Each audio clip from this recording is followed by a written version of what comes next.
দেখতে দেখতে আমাদের মাঝে আবারও সম্মানিত মাস রজব মাস চলে এসেছে। রজব মাস কোরআন সুন্নাহর দৃষ্টিতে গুরুত্বপূর্ণ একটি মাস। আল্লাহ তাআলা 12টি মাসের মধ্যে যে মাসগুলোকে সম্মানিত করেছেন, রজব মাস এর মধ্যে একটি। রজব মাস আসলে নবী করিম সাল্লাল্লাহু আলাইহি ওয়াসাল্লাম আল্লাহ তাআলার কাছে দোয়া করতেন,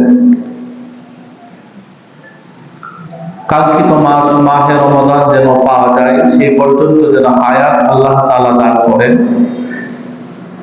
এজন্য আল্লাহ তাআলার কাছে তৌফিক এনায়েত করতেন, তৌফিক চাইতেন যে আল্লাহ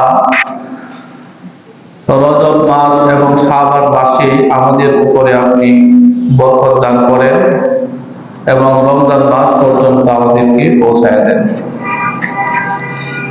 নবী করিম সাল্লাল্লাহু আলাইহি ওয়াসাল্লাম এই দোয়া করতেন যে আল্লাহুম্মা বারিক লানা ফি রজব ওয়া শাবান ওয়া বাল্লিগনা রমাদান।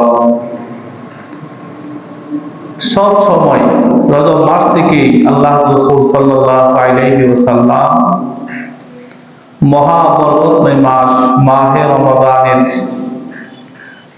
ফয়েজ ও বরকত হাসিল করার জন্য, বারাকা হাসিল করার জন্য আল্লাহ তাআলার কাছে দোয়া করতেন এবং সাহাবা আজমাইনগণকেও উৎসাহ দিতেন যেন তারাও এই দোয়াগুলো পড়েন। তো উম্মত হিসেবে মহিমান্বিত মাস মাহে রমাদান পাওয়ার আশা তো আমাদের সবারই আছে, আছে না নাই? আছে। কারণ শ্রেষ্ঠতম মাস মাহে রমাদান, এই জন্য রমজান মাস যেন আমরা পাই।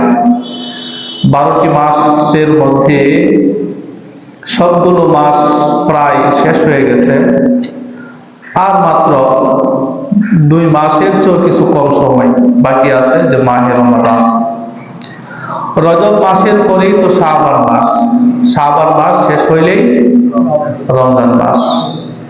তো রজব মাসের আজকে 5 তারিখ, তার মানে 5 দিন কম 2 মাস বাকি আছে মাহে রমাদানের। তো আমরা সব সময় এই দোয়াটা করব, আল্লাহ তাআলা যেন আমাদেরকে এই 2 মাসে, রজব মাস শাবান মাসে আমাদের হায়াতে, আমাদের জীবনে, আমাদের কাজে কর্মে, আমাদের রিজিকে যেন বরকত দান করেন এবং আমাদেরকে যেন রমাদানুল মুবারক, আল্লাহ তাআলার কাছে সবচেয়ে প্রিয় মাস রমজান মাস পর্যন্ত যেন পৌঁছায় দেন। নিজেরা দোয়া করব, পরিবার পরিজন যারা আছেন ওনাদেরকেও আমরা উৎসাহ দিব যেন এই দোয়াগুলো সব সময় পড়ে, নামাজের পরে হোক, নামাজের আগে হোক, যখনই সময় পায় আমরা সবাই এই দোয়াটা করব, আল্লাহুম্মা বারিক লানা ফি রজব ওয়া শাবান ওয়া বাল্লিগনা রমাদান।